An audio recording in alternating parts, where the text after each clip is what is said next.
Ang matag usa ka nato adunay kanya-kanyang story na atay gitawag nato nga kagahapon, na atay buot nato nga kalimtan, na atay buot nato nga daganan, na atay buot nga taguan sa ato kinabuhi. Usually kanang mga buot natong kalimtan nga di nato ganahan hisgutan pag-usab, kanang mga panghitabo nga mga embarrassing, mga panghitabo nga kanang mintag failure sa kinabuhi nato, mga panghitabo nga mga sakit, usually di ta ganahan nga hisgutan kana pag-usab. Unya buot nato nga talikdan, kalimtan, ilubong sa kalimot kining tanan. Mabitaw nga kung tigpaminaw mo sa kanabitawng handumanan sa usa ka awit. Kung diri gibuwagan sa siyang uyab, nagmahal siya, nasakitan, unya milangyaw sa lain nga lugar. Nga adto ko manimpalad sa layong lugar kay aron mangita ko sa akong mahayag nga kaugmaon. Unya kung ikaw na ay grabe nimo nga experience about trauma, di ka ganahan nga musulti, may tungod ana, di ka ganahan nga mo share. Imo rang iluom.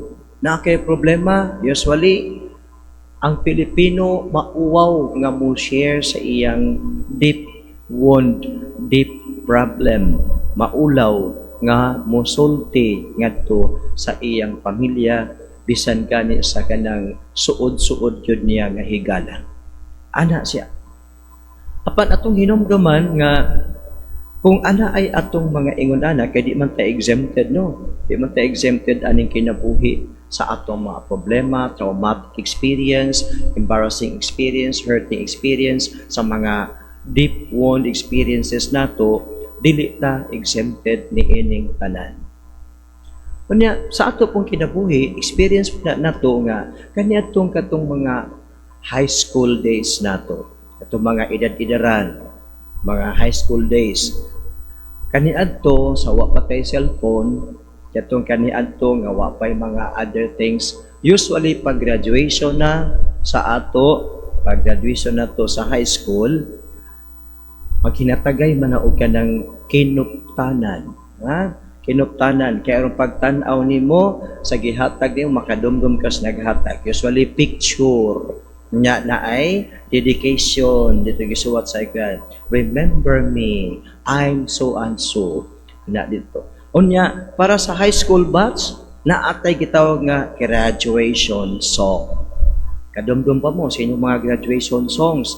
Unya kung makadungog ka kanang inyong graduation songs itugtog sa radyo, muapil pug kagkanta because you remember.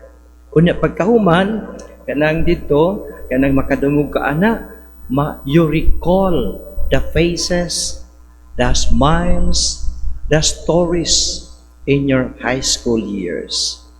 So, nindot na nga doon ay magpahinumdum na to ba para makabalik ta, makakonekta sa atong nang labay ng mga tuig sa kinabuhi. Kung i-connect na to, when we reconnect ourselves, madasig ta, mabaskog, niya, smiling ta, kay we remember how we relate with each other ni adtong mga panahona. Now, ang mga tinun-an, mo ni ilang kasinatian. Ang Jerusalem para nila is a place of trauma, a place of fear. Busa, human as they are, they wanted to leave Jerusalem. Gusto nila nga biyaan ng Jerusalem. Manglakaw ta. Di ta dini kay hadlok ta.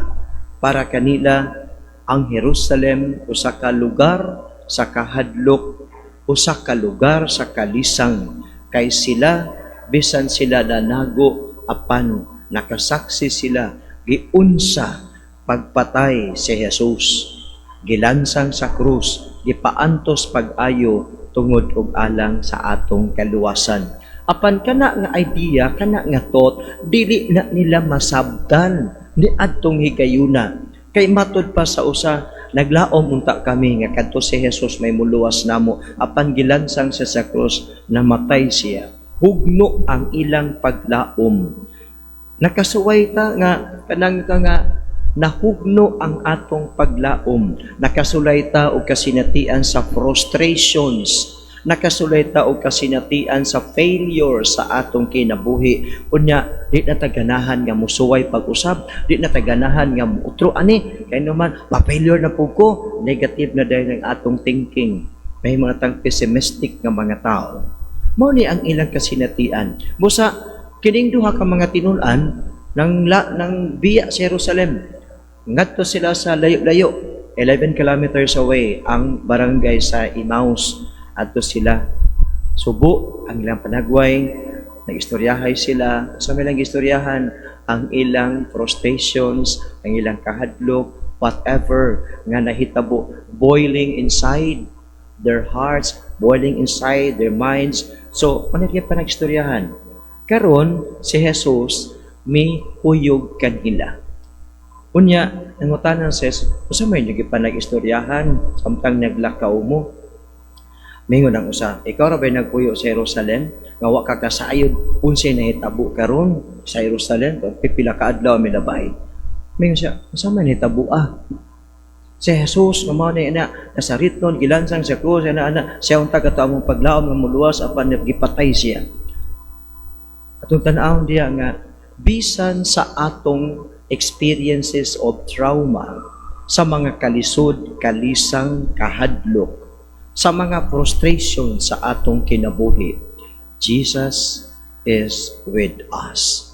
Wa ka gibiyaan, wala ka gitalikdan sa Ginoo. Kaning gospel na to karon, man gipasabot niya nga bisan na frustrated ang mga tinun-an, bisan nasakitan sila, bisan nahadlok sila, but Jesus continue to walk with His disciples.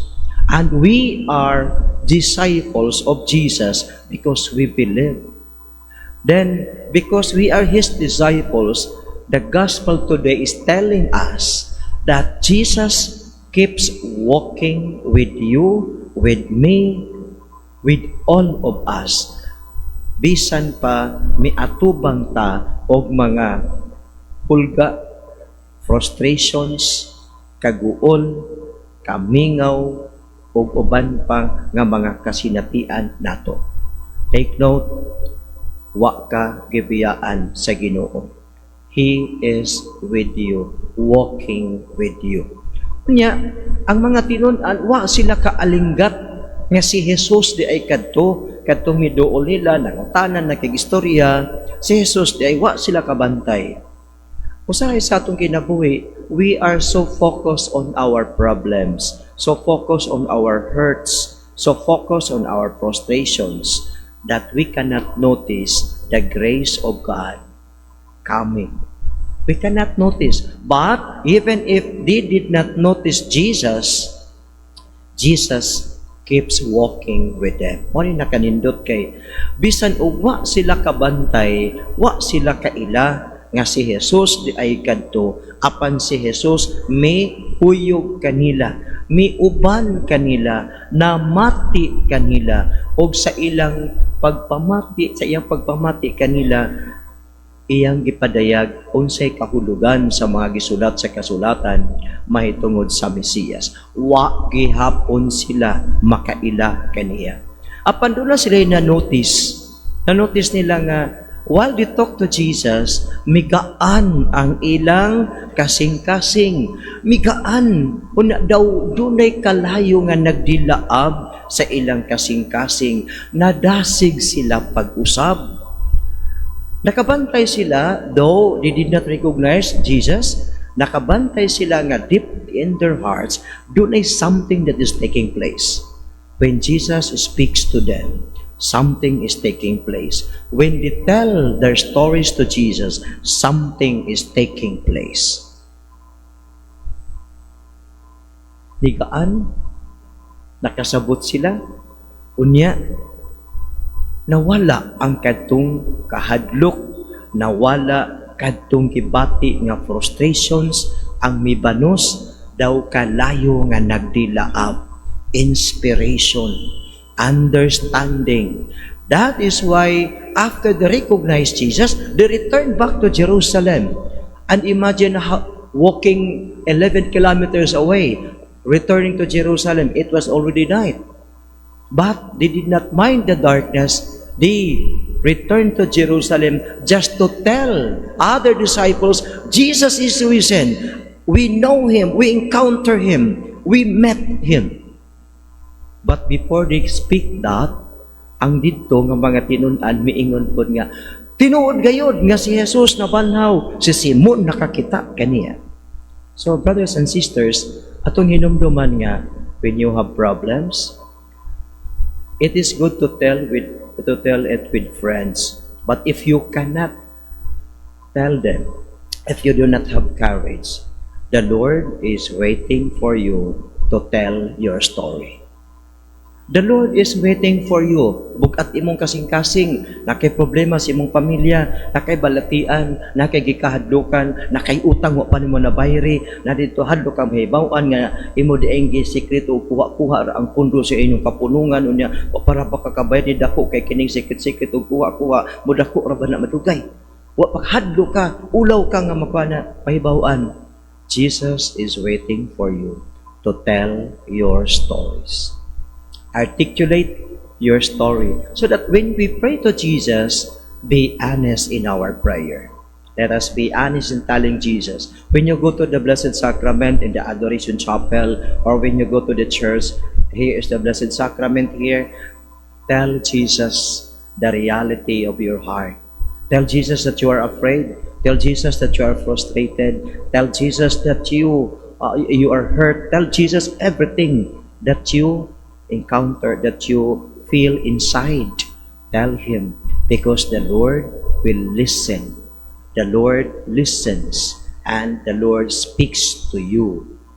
Mao po ni atong dumdumon nga, when we pray, it is not us only talking, but after we talk, after we tell Jesus, allow Jesus to speak to us. Mo na inigumantog ampo, ayo sa paglakaw, ayo sa pag-uli, ayo sa pag-ato na asa nakapadung, hulagtasa nga madungog nimo o ma-feel nimo ang response sa Ginoo. Nakita ka na mag-ampo tayo usually, mura man tag naghatag og grocery list sa Ginoo. Lord, sakitan ko karon. Buwagan ko sa akong bana, Lord. Lord, sakita akong anak, hagbong akong anak, Lord, mani ana, daghan akong problema, Lord, bagang ana. After that, yan na sa Espiritu Santo, wow, gawas dayon. Wait for a while and allow Jesus to speak to you. Mao sa gospel karon nga, si Jesus initiating ba siya, mingon siya nga, o sa inyong gipanag-istoryahan. Then, they started to talk. When they talk, mikaan ang ilang pagbati. Then Jesus talked with them, and they understood. Now, karon, second thing, atong hinumduman sa gospel karon, ang mga tinunan, wa ta sila kailang nga si Jesus di ay ni. Apan, sa dihang mingon sila nga, dinhin na lang ta mamahulay, kay gabi na, wag inusara ramang ka magbaktas, dinhin na lang ta. Kunya dito, misaka si Jesus sa balay, o sa ilan ng pagpanihapon, mikuha siya upan, ipasalamatan niya ang Ginoo, gipanalangin na ng pan, o iya kining gipikas-pikas, o gihatag nga to kanila. O diha, naabli ang ilang mga mata, og nakaila sila nga si Jesus di ay kadto. Remember, kung sa ingon sa Ginoo sa Last Supper, ikuha siya upan, pasalamatan ng Dios, gipikas-pikas o gihatag siya mga tinunan og miingon, buhata kini aron paghandom kanako. Every time nga buhaton ang pagpikas-pikas sa pan, gihandom nila si Jesus. Dili katong Jesus nga far away, kundi dili katong Jesus nga truly present right now. So, tanaw na to nga ang Eucharist mao nay gitawag na to og kinuptanan ni Jesus nga gibilin niya kanato. Usa sa ilang sa pagpikas ni Jesus sa pan ug paghatag ngadto kanila, nahinumdom sila, He is the Lord. Kahinumdom sila ana kay mauni ang gihimo ni Jesus nga handom manan Ang paghandom kaniya is not at a distance, kundili ang paghandom nga iyang giitugon kanila mao ang paghandom sa buhi nga presensya ni Jesus. Nga Jesus nga kuyog nila. Jesus nga nakaistorya nila. Jesus nga anaa uban kanila. Mona nga presence. Busa in every time that we celebrate the Holy Eucharist, we receive the real presence of Jesus. We receive Jesus Himself. Body, blood, soul, and divinity. Mona nga sa atong pagpugi og simba, daghan man tag problema, daghan tag mga gikagulan, daghan tag gikalisangan, apan sa imong pagsigi og simba, pagkalawat sa Ginoo, matinga ka kay nganong nakasurvive ka until now. Ang imong mga problema nag-anam og kasulban, isa-isa na sulban. Ang imong gikahadlukan nag-anam og kagaan, nag-anam og kagamay. Nganuman, because that presence of Jesus we receive in the Eucharist strengthens us. Naglig-on kanato kanang presensya ni Jesus until you say to yourself na, my Lord Jesus is bigger than my fear. My Lord Jesus is greater than the weight of my problems. My Lord Jesus never abandoned me. He keeps walking with me, even if sometimes I cannot recognize His presence. So pagkanindot mo nga, kanabatan-aw na to nga, bisag kita muhilak ka sa itong mga problema, bisag kita gusto na mo ambak tulay sa itong problema, Jesus keeps walking with us. And because He is walking with us, tell Jesus, speak to Him. Bisan ka nang ikaw ra isa, nakasin yung balay, you want to pray, tell Jesus, kanang maglakaw ka, tell Jesus, speak to Him, because Jesus can hear you. Even the smallest whisper sa imong pag-ampo, Jesus clearly hears you. So walay pulong nga dili madungog ni Jesus. So mga kigsuon, diya sa atong ebanghelyo, giingnan kita nga si Jesus kuyog nato. O ang Eucharistia mao ang timaan, nagpahinumdum nato nga siya ania gayud uban kanato. Manindog ang tanan og ato karon nga ipadayag ang atong pagtuo. Nagatuo kami sa usa ka Dios, ang Amahan, ang makagagahom sa